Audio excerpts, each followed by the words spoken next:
सभी का स्वागत करता हूं हमारी आज की एक और बहुत ही ज्यादा महत्वपूर्ण क्लास में। हम लोग मुख्य तौर पर अपनी क्लास 9th के प्यारे बच्चों के साथ बात कर रहे हैं और क्लास 9th के प्यारे बच्चों के साथ बात करते हुए एक बहुत ही हमारा महत्वपूर्ण अध्याय है, उसको हम लोग आप सभी के सामने पेश कर रहे हैं दोस्तों, जिसका नाम है पालमपुर गांव की कहानी। इस चैप्टर का लेक्चर नंबर 2 हम लोग अपनी आज के इस क्लास में आप सभी के सामने डिस्कस करने वाले हैं। मुख्य तौर पर हम लोग देखते हैं कि कुछ अलग अलग बोर्ड्स में इसको बिहार एक गांव की कहानी के तौर पर भी पुकारा जाता है। तो चाहे आप पालमपुर एक गांव की कहानी कह लीजिए या फिर बिहार एक गांव की कहानी के तौर पर कहिए, चैप्टर के अंदर सारी बातें सेम ही है, बस पालमपुर की जगह बिहार एक गांव कहा जा रहा है। इसका लेक्चर नंबर 2 हम लोग आप सभी के साथ डिस्कस करेंगे। इससे पहले का जो हमारा लेक्चर हुआ था इस चैप्टर से संबंधित, उसमें हमने देखा था कि आखिर ये गांव किस तरीके का है। हमने ये देखा कि एक प्रकार से ये भारत में कुछ बेहतरीन गांव में से एक गांव कहा जा सकता है, जहां पर हर प्रकार की सुख सुविधा मौजूद है। यहाँ पर स्कूल था, यहाँ पर पीने के लिए अच्छी व्यवस्था थी पानी की, यहाँ पर आप देखते हैं कि इलाज कराने के लिए स्वास्थ्य केंद्र भी था और पक्की सड़कें भी थी। क्या भारत के अधिकतर गांव के अंदर इसी प्रकार की स्थिति है? हमें पता है कि ऐसा नहीं है। भारत के अभी भी बहुत से ऐसे गांव हैं जो कहीं ना कहीं हमें कमजोर दिखते हैं। फिर हमने आपके साथ ये डिस्कस किया था कि गांव के अंदर रहने वाले जो अधिकतर लोग हैं वो मुख्यतः क्या काम करते हैं? वो अधिकतर खेती का काम करते हैं और खेती के साथ साथ कुछ लोग छोटे मोटे और काम भी करते हैं ताकि वो अपने जीवन को सही तरीके से चला सकें। हमने उत्पादन के बारे में देखा था कि गांव के अंदर किसी भी चीज का अगर उत्पादन करना है तो किन किन चीजों की हमें जरूरत होती है।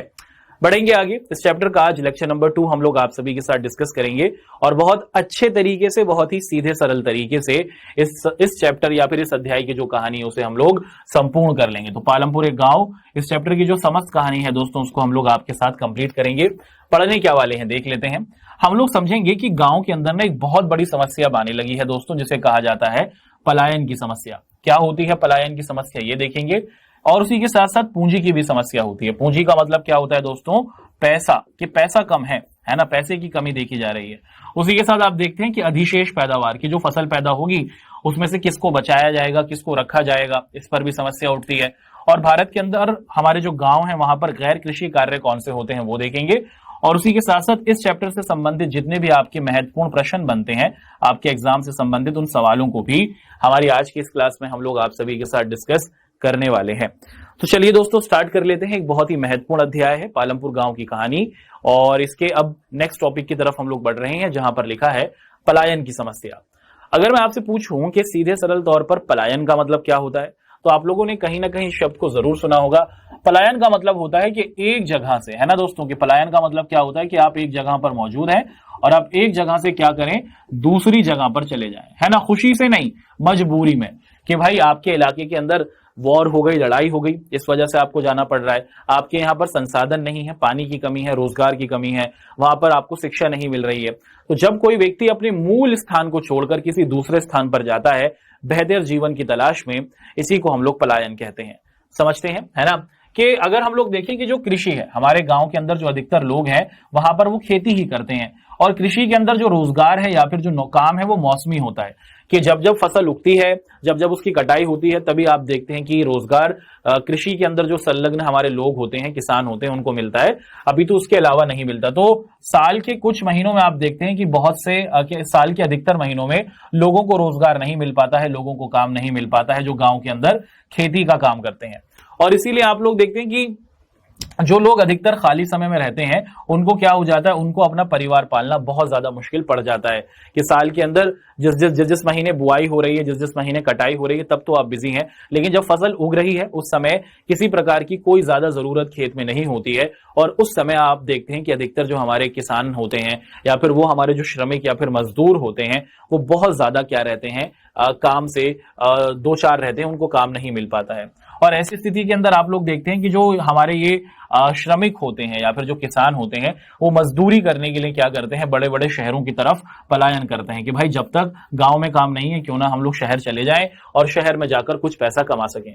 आप देखते हैं कि जो हमारा बिहार राज्य हुआ, उत्तर प्रदेश राज्य हुआ, इन राज्यों से अधिकतर जो हमारे मजदूर या फिर जो किसान हैं जिनके पास जमीन नहीं है, जो किसी दूसरे की जमीन पर काम करते हैं, लेकिन अब फसल पक रही है, उस समय तो कोई काम नहीं होता, तो ऐसी स्थिति में बिहार, उत्तर प्रदेश, उड़ीसा के जो हमारे किसान भाई होते हैं ये मुख्य तौर पर बड़े शहरों की तरफ, जैसे आपका पंजाब हुआ, हरियाणा हुआ, यहां पर क्या करते हैं, आकर काम करने की कोशिश करते हैं, है ना। क्योंकि इन राज्यों के अंदर, हरियाणा पंजाब के अंदर आप देखते हैं कि साल के 12 महीने में आप देखते हैं कि बड़े स्तर पर खेती की जाती है। तो पलायन का मतलब हुआ कि किसानों को पूरे तौर पर आप देखते हैं कि जो हमारे श्रमिक हैं जो काम करते हैं खेतों में, उनको पूरे तौर पर काम नहीं मिलता और इसी वजह से काम की तलाश की वजह से वो एक स्थान से दूसरे स्थान पर हस्तांतरित होते हैं। अच्छा, गांव के अंदर हम लोग देखेंगे जो रोजगार है वो मुहैया कराने के लिए भारत की सरकार ने क्या किया दोस्तों, कि अभी ये समस्या को देखा और हमारी सरकार को ये समझ में आया कि हाँ, हमारे गांव के जो लोग हैं वो मुख्य तौर पर काम की तलाश में शहरों में आते हैं और काम की तलाश में शहरों के आ जाने से इनका जो पारिवारिक संतुलन होता है वो बिगड़ जाता है।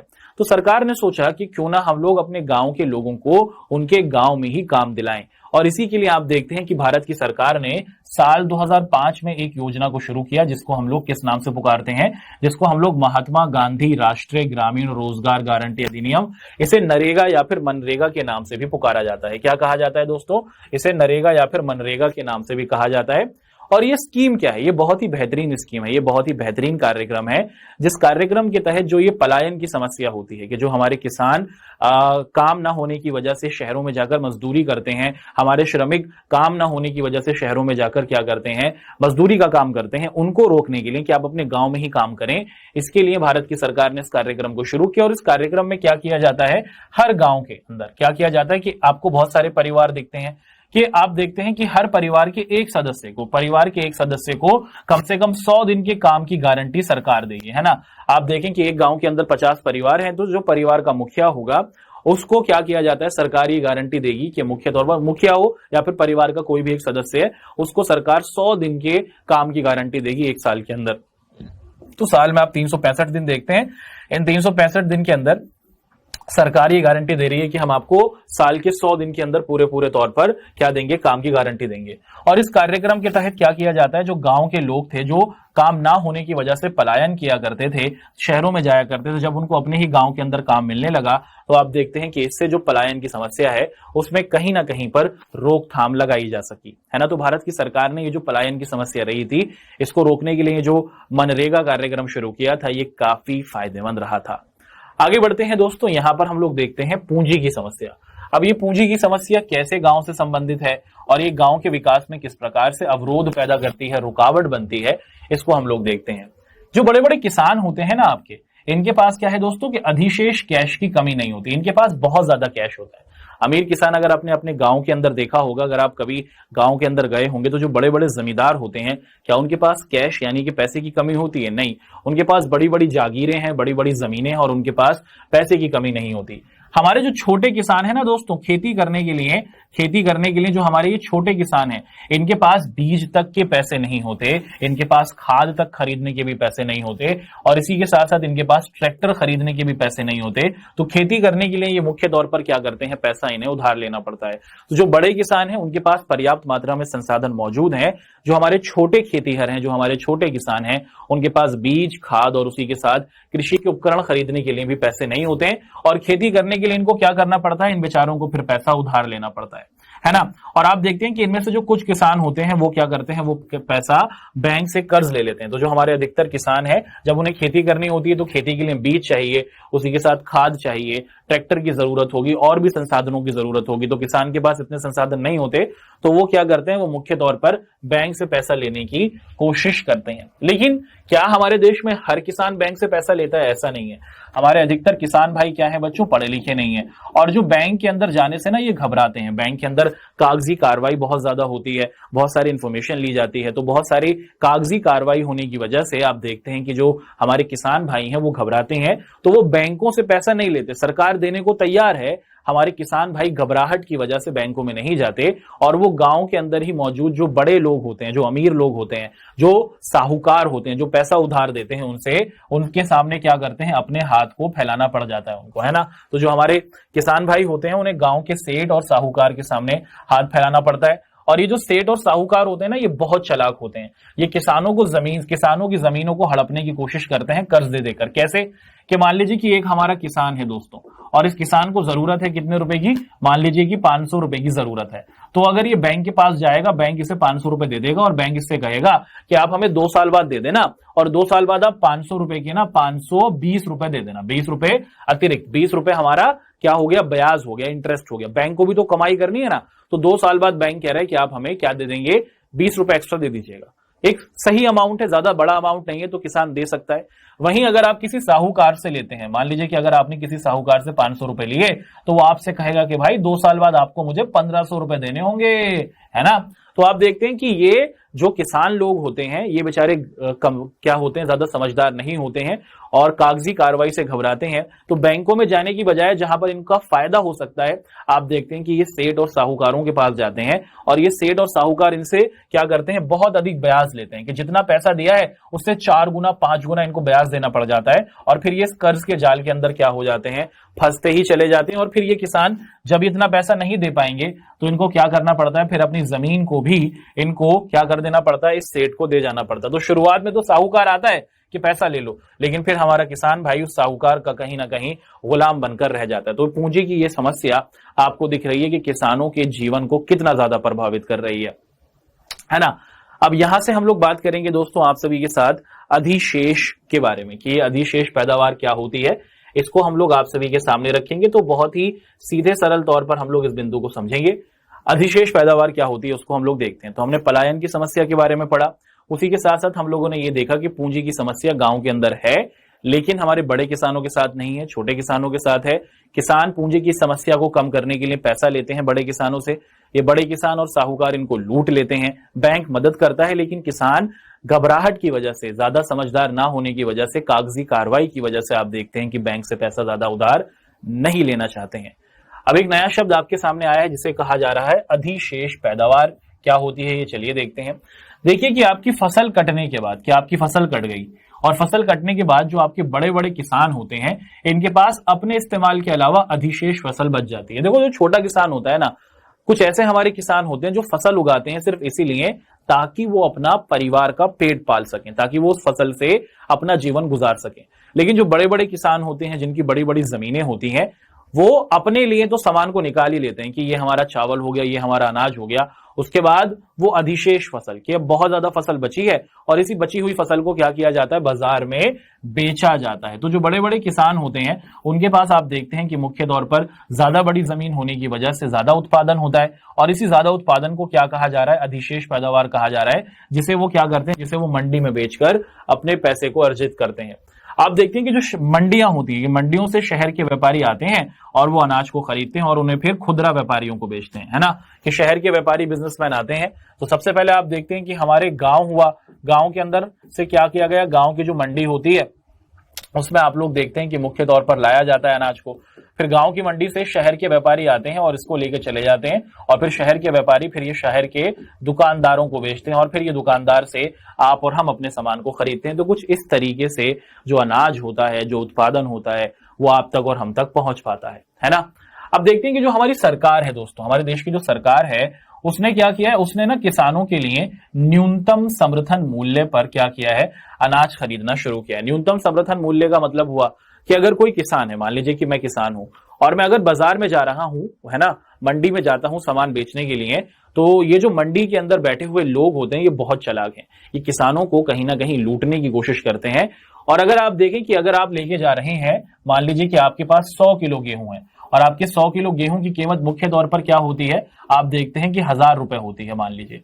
तो ये लोग क्या कहेंगे कि भाई बस 500 रुपए दे दो, 500 रुपए में हमें ये सारा 100 किलो गेहूं दे दो, है ना। तो नुकसान करने वाली बात करते हैं, किसान को नुकसान हो अपने फायदे के लिए वो बहुत ज्यादा क्या करते हैं, लूटने की कोशिश करते हैं। तो सरकार ने क्या किया है, सरकार ने मुख्य तौर पर न्यूनतम समर्थन मूल्य तय कर दिया है कि भैया अगर 100 किलो गेहूं है तो वो 1000 का ही बिकेगा, 1000 से कम बेचना बिल्कुल गलत है। तो सरकार ने क्या कर दिया, न्यूनतम समर्थन मूल्य के इससे नीचे तो आप बेच ही नहीं सकते हैं। सरकार के द्वारा न्यूनतम समर्थन मूल्य तय किया गया और सरकार क्या कहती है कि अगर बाजार में आपका हर कोई व्यक्ति 500 रुपए में सामान खरीद रहा है, आप मत बेचो, अपना नुकसान मत करो, आप हमारे पास आओ, हमारे पास सरकारी गोदाम है, सरकारी अनाज के भंडार हैं, सरकारी मंडियां हैं, यहां पर आकर न्यूनतम समर्थन मूल्य पर अपने अनाज को बेचो, है ना। तो सरकार क्या करती है, सरकार हमारे इन किसानों से इस प्रकार के अनाज को खरीदती है।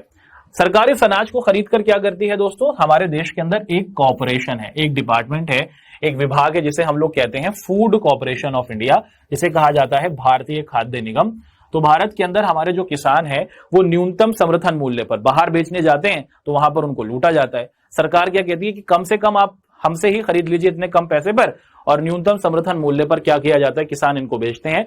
फिर आप देखते हैं कि इनको गोदामों में रखा जाता है और इसके बाद आप देखते हैं कि हमारे देश के अंदर वो लोग जो गरीब हैं, जो गरीबी रेखा से कम होते हैं ना दोस्तों, जो गरीबी रेखा से कम लोग हैं, जो बहुत ज्यादा गरीब आपको देखते हैं, इन लोगों तक सरकार क्या करती है, यही सस्ता अनाज पहुंचाती है। तो कुछ इस प्रकार से आप देखते हैं कि किसानों से खरीदा जाता है और उसके बाद फिर इनको गोदाम्स में रखा जाता है, गोडाउन में रखा जाता है, और उसके बाद फिर आप लोग देखते हैं कि सरकार हमारे जो गरीब लोग हैं उनको जन वितरण प्रणाली, जिसे पीडीएस भी कहा जाता है ना, कि सार्वजनिक वितरण प्रणाली, हर व्यक्ति को राशन कार्ड की मदद से अनाज उन तक पहुंचाया जाता है ताकि देश में हर व्यक्ति अपना पेट भर सके।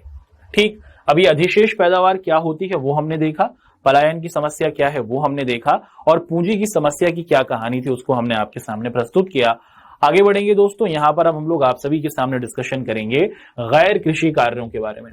ऐसा नहीं है कि गांव के अंदर हर व्यक्ति खेती का काम करता है, बहुत से ऐसे भी काम है जो खेती के बगैर किए जाते हैं, जो खेती से बिल्कुल अलग होते हैं। तो वो कौन कौन से काम हैं जो मुख्य तौर पर खेती से बिल्कुल अलग होते हैं, उसको समझने की कोशिश करते हैं। गांव के अंदर आपको डेयरी दिख जाती है। क्या दिख जाता है दोस्तों, कि जो आपके किसान हैं, कि आपके जो किसान भाई हैं वो क्या करते हैं, ज्यादा पैसे को प्राप्त करने के लिए, ज्यादा आय के लिए अपनी गाय और भैंसों को पालते हैं, और इसी के साथ वो क्या करते हैं, फिर दूध बेचकर अतिरिक्त पैसा अर्जित करते हैं। कि खेत तो है ही, गाय और भैंस भी रख लेते हैं और गाय और भैंस के जरिए दूध बेचकर वो अपने पैसे को कमाते हैं। और आज के समय में आप लोग देखें कि ज्यादातर जो हमारी दूध की खरीदारी है वो कोऑपरेटिव्स के द्वारा हो रही है। कोऑपरेटिव्स का मतलब क्या होता है दोस्तों, कि मुख्य तौर पर मान लीजिए कि कोई हमारा किसान है, उसके पास क्या है दोस्तों, आप देखते हैं कि गाय है ना, बहुत ज्यादा गाय या फिर भैंसें आपको दिख रही हैं, और इससे दूध का उत्पादन आप होते हुए देख रहे हैं। तो मुख्य तौर पर क्या किया जाता है, आप देखते हैं कि कोई बड़ी कंपनी वो क्या करती है, इन किसानों से संपर्क करती है और इन किसानों से कहती है कि आप हमारे क्या बन जाओ, आप हमारे सहयोगी या फिर पार्टनर बन जाओ कंपनी में, है ना। अगर लाभ होगा तो वो दोनों बांट लेंगे, और अगर हानि होगी तो वो दोनों क्या कर लेंगे, संभाल लेंगे। अमूल कंपनी आपने जरूर सुनी होगी, अमूल दूध पीता है इंडिया, ये कुछ ऐसी ही कंपनी है जो किसानों को अपना पार्टनर बनाकर बिजनेस करती है और किसानों को इसके जरिए अपनी आय को बढ़ाने का मौका मिल जाता है। तो खेतों के अंदर, गांव के अंदर हमारे लोग सिर्फ किसानी का काम नहीं करते हैं, वो डेयरी के भी कामों को आप देखते हैं कि करते हैं। इसी के साथ डेयरी के अलावा आप देखते हैं कि लघु और कुटीर उद्योग भी आपको दिख जाता है। लघु और कुटीर उद्योग का मतलब क्या होता है दोस्तों, लघु का मतलब होता है छोटा, और कुटीर का उद्योग भी आप लोग क्या देखते हैं कि छोटा ही होता है। कि गांव में कुछ लोग क्या करते हैं, छोटे पैमाने पर छोटे छोटे बिजनेस लगा लेते हैं, छोटे छोटे आप क्या देखते हैं कि अपने कारखानों को लगा लेते हैं, और इसके अंदर आप देखते हैं कि ज्यादा बड़ी मशीनों की जरूरत नहीं होती है, हल्की मशीनों के जरिए ही क्या किया जाता है, चीजों को उत्पादित किया जाता है। जैसे आप देखते हैं कि चरखे से सूत को काटा जाता है, टोकरियां बनाई जाती हैं, मटकों को बनाया जाता है, और आप देखते हैं कि ये सभी क्या है दोस्तों, कि हमारे लघु और कुटीर उद्योग हैं, कि आप किसानी तो कर ही रहे हैं, इसके अलावा आप ये काम कर कर भी क्या करते हैं, मुख्य तौर पर ज्यादा आय को प्राप्त करने की कोशिश करते हैं। और कुटीर उद्योगों वाले काम के अंदर आप लोग देखते हैं कि बड़े स्तर पर जो परिवार के लोग होते हैं, कि सभी परिवार के लोग जुड़ जाते हैं, और ये सभी परिवार के लोग जुड़कर ज्यादा से ज्यादा उत्पादन करते हैं ताकि वो अपनी आजीविका को प्राप्त कर सकें, अपना जीवन सही तरीके से गुजार सकें, है ना। इसी के साथ आप ये भी देखते हैं कि गांव के अंदर हमें दुकानें भी दिख जाती हैं। दुकान भी तो होती है भाई, जी हाँ, हमें गांव के अंदर आपको क्या दिख जाते हैं कि जो हमारे कई बड़े बड़े गांव होते हैं वहां पर आपको कई प्रकार की दुकानें दिख जाएंगी। वहां पर आपको किराने की दुकान दिखेगी, कपड़े की दुकान दिखेगी, दवाई की दुकान दिखेगी। तो आपको गांव के अंदर किसानी ही नहीं, दुकानदार भी मिल जाते हैं। अंकल जी सामान बेच रहे हैं, आपको दिख रहा है, तो आपको दुकानदारी भी दिख जाती है, कपड़े की दुकानें भी आपको दिख जाती हैं, और दवाई की दुकान भी आपको दिखती है। और इससे ये साबित होता है कि गांव के अंदर सिर्फ खेती ही नहीं, अपितु खेती के अलावा बहुत सारे गैर कृषि कार्य भी किए जाते हैं। कुछ अन्य क्रियाएं भी होती हैं दोस्तों, जैसे हम लोग देखते हैं कि कई लोग अन्य आर्थिक क्रियाओं में लगे होते हैं। जैसे देखते हैं कि वो साइकिल की मरम्मत की दुकान को खोलते हैं, ट्यूशन पढ़ाया जाता है, नाई होते हैं, मोबाइल फोन की रिपेयर की दुकान होती है ना। तो आप देखते हैं कि मुख्य तौर पर कुछ इस प्रारूप में आप देख पाते हैं कि हमारे गैर कृषि कार्य आप होते हुए देखते हैं कि नाई की दुकान खुली हुई होती है, हमारे साइकिल रिपेयरिंग की दुकान होती है। तो ये कुछ और गैर कृषि कार्य आपको दिखते हैं। अच्छा, यातायात की भी सुविधा होती है गांव के अंदर। आप देखते हैं कि यातायात की भी सुविधा है और कहीं ना कहीं ये भी एक गैर कृषि कार्य के अंतर्गत ही आप देखते हैं कि संलग्न है। कुछ लोग क्या है बच्चों के यातायात के काम में लगे होते हैं, क्या करते हैं कि वो एक जगह से दूसरी जगह तक क्या करते हैं, ऑटो रिक्शा चलाते हैं, है ना, मिनी बस को चलाते हैं या फिर रिक्शा को चलाते हैं और इस रिक्शा के जरिए एक जगह से दूसरी जगह तक लोगों को छोड़ते हैं। तो गांव के अंदर आपको रिक्शा भी मिल जाती है दोस्तों, ऑटो भी मिल जाती है और उसी के साथ आपको मिनी बस भी मिल जाती है। और ये मुख्य तौर पर आप क्या देखते हैं कि कहीं ना कहीं साबित करता है कि गांव के अंदर सिर्फ खेती से संबंधित किसानी के काम नहीं होते, वहां पर आपको दुकानें मिल रही हैं, आपको डेयरी मिल रही है, आपको रिक्शा चलाने वाले मिल रहे हैं, आपको बस का यातायात के प्रबंधन करने वाले मिल रहे हैं। उसी के साथ आप देख पा रहे हैं कि साइकिल की मरम्मत करने वाले और अलग अलग प्रकार के कार्य आपको यहाँ पर गांव के अंदर दिखते हैं। बढ़ेंगे आगे। अब यहां तक तो हमने आप सभी के साथ पालमपुर गांव की जो हमारी कहानी और इसके अंदर क्या क्या समस्याएं हैं, कैसे कैसे यहाँ पर उत्पादन होता है, किस किस तरीके के लोग काम करते हैं, उनको देखा। अब हम लोग आप सभी के साथ इस चैप्टर से संबंधित जो आपके अभ्यास के प्रश्न हैं उनको एक एक कर डिस्कस करेंगे। तो शुरुआत करते हैं दोस्तों आपके अभ्यास के प्रश्नों के बारे में। बहुत ही अच्छे तरीके से इन अभ्यास के प्रश्नों को भी हम लोग समझते चलेंगे। तो यहाँ पर सबसे पहला सवाल आपके सामने लिखा है कि भारत में जनगणना के दौरान, जनगणना का मतलब होता है कि लोगों को गिनना, भारत में जब लोगों की जनगणना होती है तो हर साल आप लोग देखते हैं कि साल 2021 में, है ना दोस्तों, आप लोग क्या देखते हैं कि भारत में जनगणना के दौरान 10 साल में एक बार, है ना, भारत के अंदर क्या होता है कि हर 10 सालों के अंदर जनगणना होती है। लास्ट जनगणना साल 2011 में हुई थी और अगली 2021 में होनी थी, लेकिन कोरोना की वजह से नहीं हो पाई। तो भारत में जनगणना के दौरान हर 10 साल में क्या किया जाता है, लोगों को गिना जाता है और गांव का भी सर्वेक्षण, गांव के बारे में भी इंफॉर्मेशन ली जाती है। और इन संबंधों को क्या किया गया, हमने आंकड़ों को देखा। तो हमने देखा कि भारत के अंदर मुख्य तौर पर जो अव्यवस्थित क्षेत्र है, भारत के गांव के अंदर जो हमने जब अपनी जनगणना को किया तो हमने ये पाया कि भारत के अंदर अव्यवस्थित क्षेत्र आपको दिख जाता है। अव्यवस्थित क्षेत्र का मतलब जैसे आपका गांव हुआ, है ना, तो यहां पर आप लोग इस प्रकार से उसको देख पा रहे हैं कि ये कुछ इंफॉर्मेशन आपको दी गई है कि गांव का नाम हुआ धोबी पछाड़, जिला पड़ता है वो दरभंगा बिहार में, गांव का टोटल क्षेत्रफल दिखता है 550 हेक्टर, है ना। तो जब हमारे देश के अंदर जनगणना की जाती है कि गांव के अंदर किस किस प्रकार की उपस्थिति मौजूद है, तो पता है क्या किया जाता है, सरकार कुछ क्वेश्चंस होती है और उन्हीं सवालों के आधार पर गांव से संबंधित सारी इंफॉर्मेशन को निकालती है। सबसे पहले देखा जाता है कि भाई गांव का नाम क्या है, गांव का नाम है धोबी पछाड़, जिला पड़ता है दरभंगा और गांव पड़ता है बिहार में, और गांव का जो कुल क्षेत्रफल है वो 550 हेक्टर है। वो हेक्टर आपको बताना होता है कि टोटल कितने क्षेत्रफल में फैला हुआ है गांव। फिर ये भी पूछा जाता है उस जनगणना के अंदर कि भूमि का उपयोग कितना होता है, कि गांव के अंदर भूमि का प्रयोग कितना किया जाता है, ये भी पूछा जाता है। भूमि का प्रयोग मतलब कि कौन सी जमीन है जहां पर सिंचाई होती है और कितनी जमीन है जहां पर हम देखते हैं कि सिंचाई नहीं होती है। तो 200 हेक्टर जमीन पर आप देखते हैं कि सिंचाई होती है और 324 हेक्टर पर हम देखते हैं कि सिंचाई नहीं होती। और उसके अलावा जहां पर कृषि नहीं होती वहां पर क्या है, वहां पर लोगों के घर हैं, सड़कें हैं, तालाब हैं, चारागाह हैं, ये 26 हेक्टर है। तो कुछ इस प्रकार से आप देखते हैं कि भारत की सरकार हर गांव के संबंध में सारी इंफॉर्मेशन को रखती है। उसके अंदर आप देख पाते हैं कि गांव का नाम, गांव किस जिले में पड़ता है, किस राज्य में पड़ता है, गांव के टोटल क्षेत्रफल कितना है, गांव के अंदर सिंचित जो हमारा क्षेत्र है वो कितना है, और उसी के साथ जो असिंचित क्षेत्र है और ऐसा क्षेत्र जो कृषि के लिए उपलब्ध नहीं है उसकी जानकारी दी जाती है। फिर ये भी चेक किया जाता है कि गांव के अंदर कौन कौन सी सुविधाएं उपलब्ध हैं, इसको भी हम लोग देखते हैं। और इसके अंदर हम लोग देखते हैं मुख्य तौर पर क्या दोस्तों, हम लोग ये देखते हैं कि गांव में शिक्षा का स्तर कैसा है, कि भाई गांव के अंदर एक हाई स्कूल है और एक प्राइमरी स्कूल है। हाई स्कूल मतलब कक्षा 10वीं तक। फिर इसके बाद आप देखते हैं कि चिकित्सा क्या वहां पर एक सामुदायिक केंद्र मौजूद है, ये भी देखा जाता है। फिर गांव के अंदर बाजार की उपस्थिति को देखा जाता है कि मुख्य बाजार तक जाने के लिए एक लंबी सड़क है जो गांव को जोड़े रखती है। बिजली कितने समय आती है इसकी जानकारी भी देखी जाती है। संचार की व्यवस्था कैसी है, क्या गांव के अंदर लोगों के पास मोबाइल फोन है, इंटरनेट है, इसके बारे में भी लोगों से पूछा जाता है। और गांव का निकटतम कस्बा ये कौन सा है ये भी पूछा जाता है। तो हर इंफॉर्मेशन को आप देखते हैं कि जब जनगणना होती है तो उसके अंदर हमारे सरकार के द्वारा एकत्रित किया जाता है और इन्हीं इंफॉर्मेशन के हिसाब से फिर सरकार पॉलिसीज बनाती है कि अब इतनी सारी चीजें तो पहुंच गई हैं, इसको और कैसे बेहतर कर सकते हैं, इस पर मेहनत की जाती है। अगला सवाल है यहाँ पर कि खेती की आधुनिक विधियों के लिए ऐसे अधिक आगतों की आवश्यकता होती है जिन उद्योगों में विनिर्मित किया जाता है। क्या आप सहमत हैं? एक अच्छा सवाल है। हम देखते हैं कि मुख्य तौर पर कि जो हमारी खेती है दोस्तों की, खेती के अंदर अगर हम लोग आधुनिक समय के अंदर बात करें तो पुराने समय के अंदर हमारे पास सिर्फ हल होता था, वो भी लकड़ी का, और उसी लकड़ी के हल की मदद से हम लोग क्या करते थे, उत्पादन करते थे, जिससे उत्पादन बहुत कम होता था।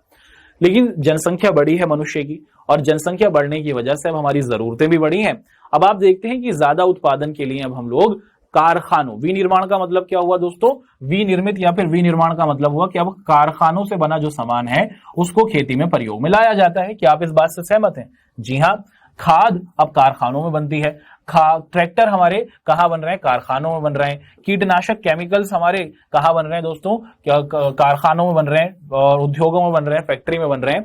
तो हाँ, कहीं ना कहीं ये बात सही है कि आज के समय की जो हमारी मॉडर्न कृषि है, आधुनिक कृषि है, वो कहीं ना कहीं कारखानों और आप देखते हैं कि जो हमारी फैक्ट्री है उससे बनने वाले पदार्थों पर बहुत ज्यादा निर्भर हो गई है। और ज्यादा उत्पादन के लिए हमें कहीं ना कहीं अच्छी खाद को जो फैक्ट्री से हमें प्राप्त हो रही है उसके प्रयोग में हमको जरूर उसको लाना पड़ रहा है। अगला सवाल है कि पालमपुर गांव के अंदर बिजली के प्रसार ने किसानों की किस तरीके से मदद की?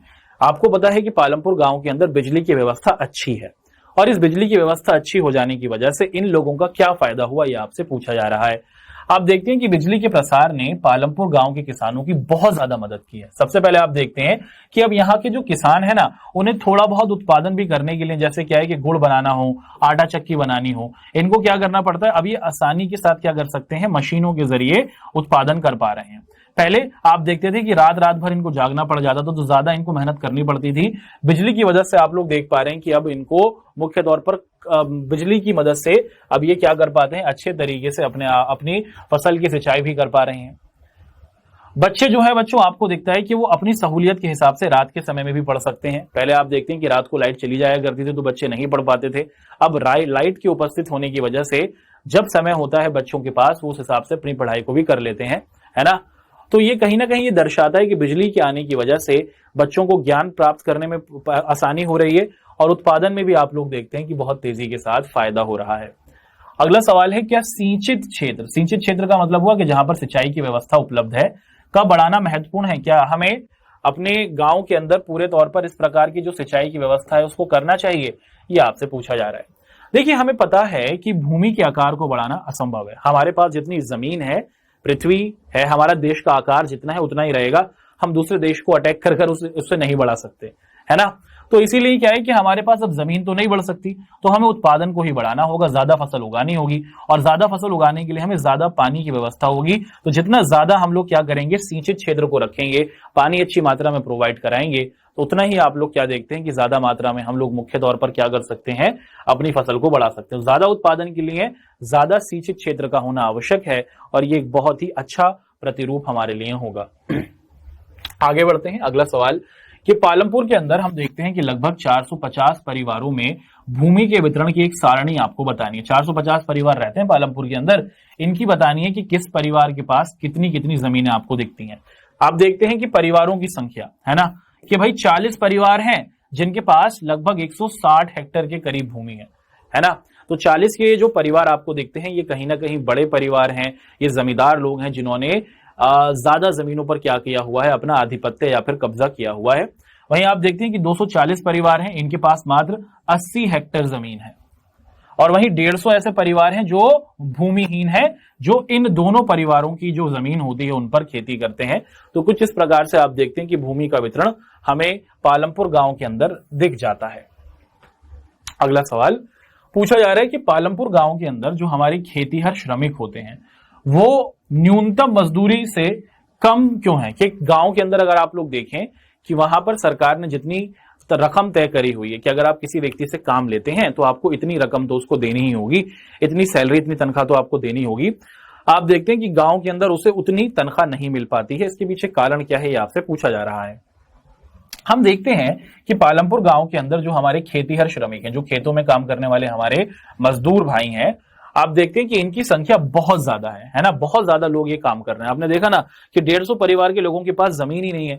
अब इस 150 परिवार के अंदर आपको बहुत सारे लोग दिखेंगे और वो इन 160 और 80 हेक्टेयर की जो जमीन है उन पर काम करने के लिए तैयार होंगे। तो आप देखते हैं कि पालमपुर गांव के अंदर मजदूर ज्यादा हैं और मजदूर जितने चाहिए उससे ज्यादा हैं। इसी वजह से आप देखते हैं कि जिनके पास जमीनें हैं ना, वो क्या करते हैं, इनका शोषण करते हैं, है ना। जितनी ज्यादा, देखो आप देखते हैं कि मजदूर चाहिए 100 और मजदूर आपको अवेलेबल दिख रहे हैं मान लीजिए 500, तो आप क्या है कि ये क्या करते हैं, जो काम देने वाले लोग हैं वो कहते हैं कि भैया सस्ते में काम करना है तो करो, वरना तो बहुत सारे लोग दूसरे काम करने को तैयार हैं।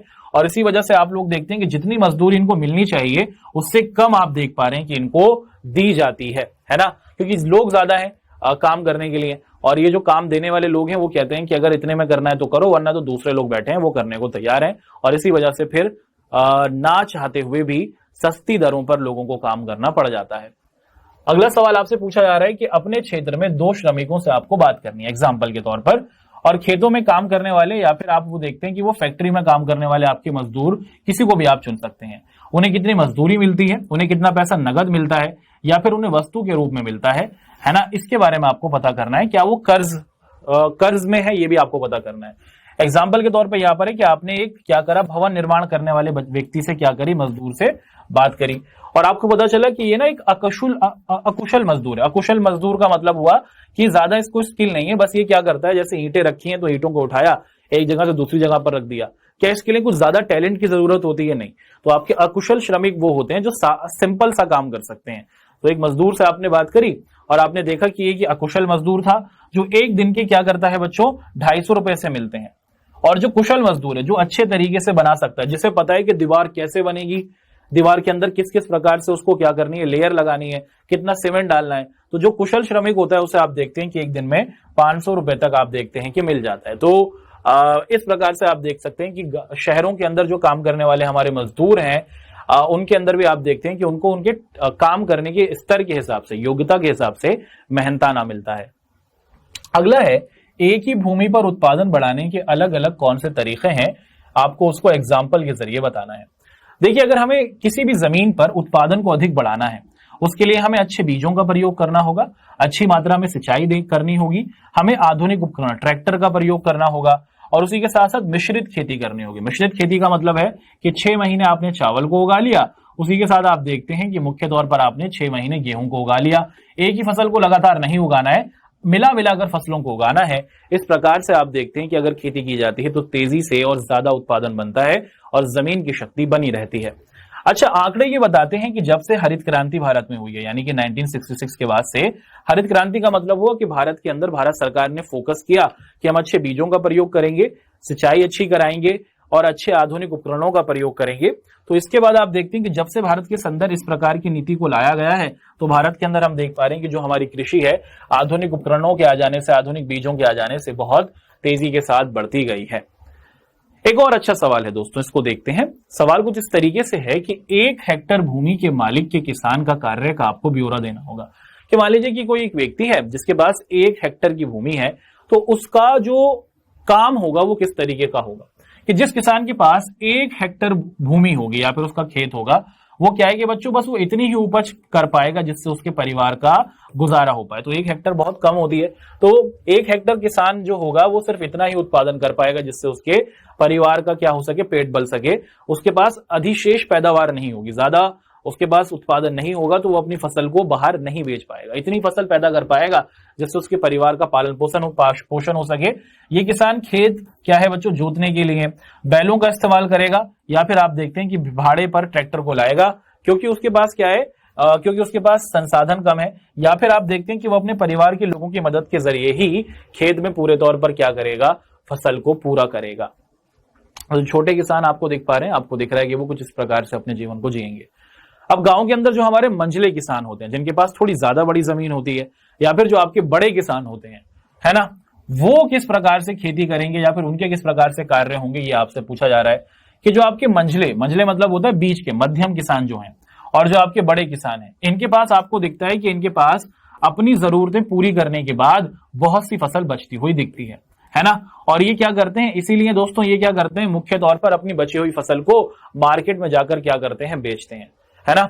और आप देखते हैं कि जो इनको पैसा प्राप्त होता है ना फसल बेचने के बाद, उसको ये लोग क्या करते हैं, पैसे को मुख्य तौर पर बैंक में भी रखते हैं। ऐसे किसान अपने मकान या फिर आप देखते हैं कि जमीन के एवज में बैंक से आसानी से कर्जा भी ले सकते हैं। तो बैंक हमारे मंझोले किसान होते हैं या फिर जो बड़े किसान होते हैं उनको आसानी से पैसा भी उधार दे देता है और ये बैंक की मदद से पैसे को उधार लेकर अपनी नई फसल को उगा भी सकते हैं।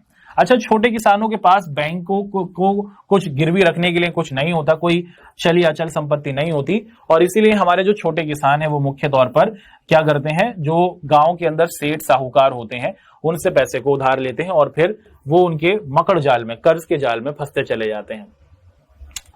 अगला सवाल है कि सविता को किन शर्तों पर तेजपाल सिंह से ऋण मिला है? क्या ब्याज की दर पर बैंक से कर्ज मिलने पर सविता की स्थिति अलग होती? अब यहां पर एक सिचुएशन आपको दी गई है, इससे संबंधित सवाल आपसे पूछा जा रहा है। देखिए, सविता को आप देखते हैं कि कठिन शर्तों पर, ये जो तेजपाल है, सेठ है, इसने क्या किया है, ऋण दिया है। ऋण का मतलब होता है कर्ज दिया है, उधार दिया है। उसने ब्याज की दर 24% तक रख दी दोस्तों, 24%, कि अगर आप 1 रुपया ले रही हो तो 1 साल बाद 24 रुपये बढ़ा के देना होगा। समझ पा रहे हैं आप? बहुत बड़ा अमाउंट होता है ये, है ना। आप यही देख पा रहे हैं कि 24% तक की ब्याज की दर को उसने तय किया है, जो बैंक की दर से आपको बहुत ज्यादा अधिक दिखती है ना। और अच्छा, इसी साथ हम देखें कि सविता को तेजपाल सिंह की जमीन पर क्या है, 100 रुपए प्रतिदिन की मजदूरी भी करनी होगी। ये भी कहा गया है कि 100 रुपए की मजदूरी भी करनी पड़ेगी, 100 रुपए दिन के हिसाब से, और उसी के साथ फिर आप देखते हैं कि 24% की उसने मुख्य तौर पर क्या दी है, उसको ब्याज भी दिया है। तो इस तरीके से हम देख पा रहे हैं कि सविता बहुत ज्यादा मुश्किल में है, और अगर वो बैंक से कर्ज को प्राप्त करती तो उसे काफी ज्यादा सुकून मिलता, उसको 24% तक ऋण नहीं देना पड़ता। अगला, अपने क्षेत्र के कुछ पुराने निवासियों से बात कीजिए, अपने आसपास के क्षेत्र के, और उनसे पूछिए कि पिछले 30 सालों में सिंचाई के उत्पादन के तरीकों में क्या क्या परिवर्तन आया। तो पिछले 30 सालों में सिंचाई के उत्पादन में क्या बड़े बदलाव आए हैं, इस पर हमें डिस्कशन करना है। कि पुराने जमाने के अंदर हम लोग देखते थे कि बैलों की मदद से क्या किया जाता था, आप देखते थे कि सिंचाई की जाती थी, लेकिन बाद में हम लोग देखते हैं कि नलकूपों और नहरों की मदद से समय बचाने के लिए हमने क्या किया दोस्तों, चीजों को बेहतर किया। पहले आप देखते थे कि किसान घूमता था, आपका बैल घूमते थे और इससे चलता रहता था आपका ये चक्का, और इससे जो हमारी सिंचाई का पानी था वो आप देखते थे कि खेतों तक पहुंचाया जाता था, है ना। कुछ इस प्रकार से आप देखते थे कि इस रहट, इसे कहा जाता है दोस्तों, इस रहट का इस्तेमाल किया जाता था। फिर आप देखते हैं कि धीरे धीरे समय बदला है और आज के समय में तो सीधे ही नदियों से पानी क्या किया जा रहा है, ट्यूबवेल्स के जरिए पहुंचाया जाता है। सवाल नंबर 13 है आपका 13वां, कि आपके क्षेत्र में कौन से गैर कृषि उत्पादन के कार्य हो रहे हैं, इसकी आपको सूची बतानी है। कि आप एक गांव से संबंधित हैं और आपके आसपास के क्षेत्र में, गांव के अंदर आप कौन सी गैर कृषि कार्यों को देख सकते हैं, ये पूछा जा रहा है। तो हम देख सकते हैं कि गांव के अंदर हमें आटा चक्की मिल सकती है, आटा चक्की की दुकान, गुड़ बनाने वाला, मोची, बढ़ई, उसके साथ दवा की दुकान, आपको दिखता है कि मोबाइल को सही करने वाला, पंचर की दुकानें, ये सभी गैर कृषि कार्य दिख सकते हैं। अगला, गांव में अधिक गैर कृषि कार्य प्रारंभ करने के लिए क्या किया जाता है, कि गांव के अंदर लोग खेती के साथ साथ कुछ दूसरे भी काम करें, इसके लिए हम क्या कर सकते हैं, ये आपसे पूछा जा रहा है। कि गांव के अंदर अधिक गैर कृषि कार्य प्रारंभ किए जाएं, इसके लिए निम्नलिखित कदम उठाए जा सकते हैं। गांव में बिजली की सप्लाई को ठीक करना चाहिए। इससे आप देखते हैं कि छोटे छोटे हमारे, अगर बिजली होगी तो आप क्या कर सकते हैं कि लोग छोटे मोटे अपने कारखाने अपने घरों में ही लगाएंगे, छोटे छोटे मशीनों को लगाकर, मशीन बिजली से चलेगी। अगर गांव में बिजली होगी तो खुद ब खुद लोग क्या करेंगे, अपने घरों में छोटे छोटे कारखाने और फैक्ट्रियां लगाएंगी। हम ना गांव के लोगों को ट्रेंड कर सकते हैं, ट्रेनिंग दे सकते हैं कि अलग अलग काम को करने की, और जब वो इस ट्रेनिंग को प्राप्त करेंगे तो आपको दिखता है कि फिर वो सही तरीके से कृषि के अलावा भी दूसरे कामों को करने में पूरे तौर पर निपुण बनेंगे। डिस्कशन करते हैं अपनी आज की इस क्लास में 1 मिनट रिवीजन का, कि हम लोग किस टॉपिक को डिस्कस कर रहे हैं। हमारी आज की इस क्लास में हमने पलायन की समस्या को देखा, हमने आप सभी के साथ पूंजी की समस्या को पढ़ा, हमने अधिशेष पैदावार को देखा, हमने गैर कृषि कार्य को देखा, और आपके इस अध्याय से संबंधित जो भी महत्वपूर्ण प्रश्न होते हैं उसको एक एक कर आप सभी के समक्ष रखा। आगे बढ़ते हैं दोस्तों, अब आप सभी के सामने अपनी आज की क्लास के क्विज के सवालों को रखेंगे।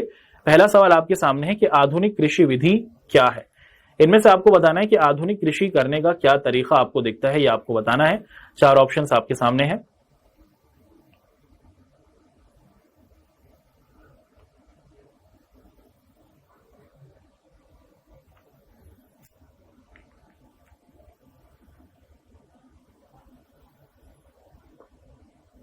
बढ़ते हैं आगे।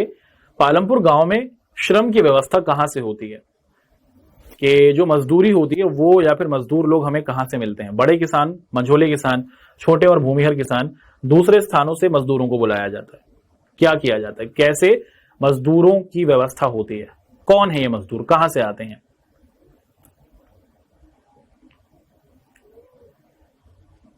अगला सवाल दोस्तों, भारत में आधुनिक कृषि सर्वप्रथम कहां प्रारंभ हुई थी? आधुनिक कृषि का मतलब कि मुख्य तौर पर हरित क्रांति हुई, हमने अच्छे प्रकार के बीजों का प्रयोग किया, ट्रैक्टरों का प्रयोग किया, हमने कीटनाशकों का प्रयोग किया। तो भारत में सबसे पहले ये एडवांस एग्रीकल्चर कहां से स्टार्ट हुआ था, ये आपसे पूछा जा रहा है।